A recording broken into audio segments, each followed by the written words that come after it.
Hi there. I'm not Daniel Davis. Danny's on a well deserved vacation, and he asked if I would come over and help out and maybe host a couple of the shows for him this week just to keep the audience informed. My name is Larry Johnson. I blog at sonar21.com. And if you haven't met me before, I'm a has been, former CIA, former State Department counterterrorism, former consultant to U.S. military special operations. Uh, I've People can say I couldn't hold a job. What I want to talk about today is this uh, new battle of the bulge that is raging in the Kursk area of Russia. Now, I am grossly exaggerating, but I'm reflecting what the media is saying because they are portraying this as if it is a massive Ukrainian invasion of Russia and one that's succeeding, one that's pushing Russia back on its heels. And again, if your only source is the mainstream media, you're going to be deceived because what's going on, it looks like, is a incursion of about 2,000, maybe 3,000 Ukrainians total. Maybe they even got it up to, two brigade size, two fully staffed brigades. So, total of 4,000 troops. Um, but this is not the Battle of the Bulge. This is not a surprising invasion that the Russians are on their heels and unable to push back on. Uh, it's a plan carried out in cooperation with NATO, I believe. And the plan is simple: this. Um, the Ukrainian forces came in with the objective being the Kursk nuclear power plant. And why did they want to get a hold of the Kursk nuclear power plant? They wanted to bring it at a minimum under what's called fire control, where they could hit it with artillery or with mortars. But they wanted to get control of a nuclear power plant inside Russia to use it as bargaining leverage to force the Russians out of Zaporizhia. And Gary, if you bring up the map of Ukraine, now you see the red circle, that's the Kursk area. If you drop straight down to about the 6 o'clock position, you'll see Zaporizhia on the map. That Zaporizhia nuclear power plant is the largest nuclear power plant in Europe, not just in Russia, in Europe. It's huge. And the Russians took control of that in February of 2022, within a day or two of launching their special military operation. They took and seized control of that power plant.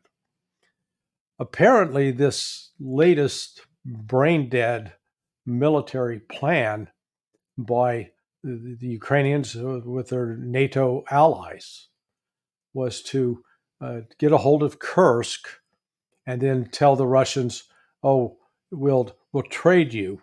We'll give you back Kursk if you give up Zaporizhia." But let's start with listening to how the United States portrayed this quote incursion into Kursk. Play Sing, please, Gary. Ukraine is going to do everything it can to continue to take back its sovereign territory, and that's what we're seeing they're doing in this what you're referring to in this Kursk oblast. We're going to continue to support Ukraine with the capabilities and the systems that they need. We don't feel like this is escalatory in any way. Ukraine is doing what it needs to do to be successful on the battlefield. Now, these people can't get their story straight. So they're there to support Ukraine in taking back its territory. So therefore, Ukraine's invading Russia. Yeah, that makes sense. Look, this war in the Donbass, which started in 2014 after a US British backed coup in Kiev, where the elected president was overthrown and a leader more amenable to Western interests was put in place.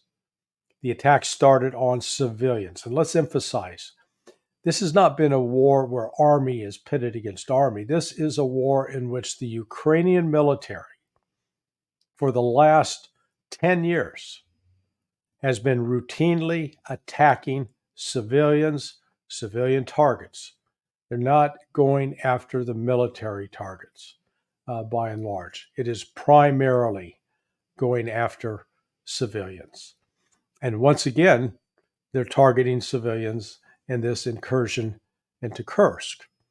Some have likened this, as I said at the outset, to the Battle of the Bulge. And if you recall, the Battle of the Bulge was a last-ditch desperation move by Adolf Hitler, hoping to defeat the Allied invasion, to push them into a situation where they would be amenable to negotiating with him. Because the real enemy that he was facing, as far as Hitler was concerned, was the Soviets. And that's where most of the fighting and most of the casualties were taking place, on the Eastern Front, not on the Western Front. Well, here we have Volodymyr Zelensky. Zelensky is now faced, in a sense, like Adolf Hitler was in December of 1944, going into January and February, that he was losing. And in fact, there was no way to recover. The loss was inevitable. But instead of accepting the inevitability, was lashing out. So Gary, let's play the clip of Zelensky's latest comments. We leave no part of the front unattended. Every direction, every point of combat engagement. The Sumy region, the Kharkiv region, all directions in the Donetsk region, especially the toughest ones, Pokrovsk, Toretsk, Kramatorsk, and the south of our state. Everywhere, there is something to thank the Ukrainian warriors for. Commander-in-Chief Syrsky has already reported several times on the frontline situation and on our actions to push the war out into the aggressor's territory. Ukraine is proving that it really knows how to restore justice and guarantees exactly the kind of pressure that is needed, pressure on the aggressor. Here we see delusion on full display. It's widely reported that Mr. Zelensky has a fondness for cocaine, and so we can always attribute some of his delusional statements to maybe he's riding a drug high. But the facts are quite different from what he presented. The Russians, for the last 3 months, have been making steady progress, moving from east to west in the Donbass, steadily taking village and city after village and city. And they've not been stopped. The Ukrainians are retreating upwards of 2 to 5 kilometers a day across the front. So they're in an unsustainable position. And yet Zelensky's pretending that they're doing well and the warriors are holding out. Understand the size of the force that was inserted into Kursk. It is a very small force if your goal is to take control of a territory and maintain control of it. This is not done with 2,000, 4,000, even if they had 10,000. That would not be adequate to do it. And people that are watching, I call it the armchair warriors, watching what's taking place, that don't understand the logistics that are involved in as a army unit is moving forward, particularly a mechanized one. Well, they don't get to just pull off the road at the local gas stations. They don't have Exxon or Mobil there and pull up and say, "Hey, fill me up." They have to have fuel trucks coming along behind to refuel tanks and armored vehicles as they run out of gas. That's number one. Any ammunition that they're firing off has to be replaced, because these don't. It's not like a video game where you can just type in a cheat code and somebody's going to suddenly upload new ammunition for you. That doesn't happen. They're going to have to sleep at some point. People can go without sleep for a couple of days, a few days, but then your overall functioning starts to deteriorate. So when you're faced with this whole logistics, that means you got to have people that you can operate 24/7. That means some sleep, some are awake, that they're able to move forward. And while they're moving forward, they're able to resupply. Well, that's not what's going on here. This was a mad dash by the Ukrainians. It's almost like the crazed gambler at a casino in Las Vegas taking in all of their money to put it upon one number on a roulette table, and said, "Yeah, we're going to go with the red 7." It is a desperate gamble, because what has happened is, instead of the Russians crumbling and running away, the Russians have moved very decisively and quickly to reinforce the positions and to destroy much of the armored vehicles and tanks that were the Ukrainians sent across.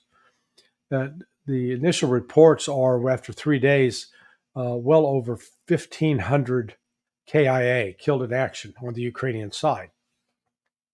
And this is out of the estimated force initially was 2,000, but let's make it 3,000. You're talking 50% of the losses just by killed in action.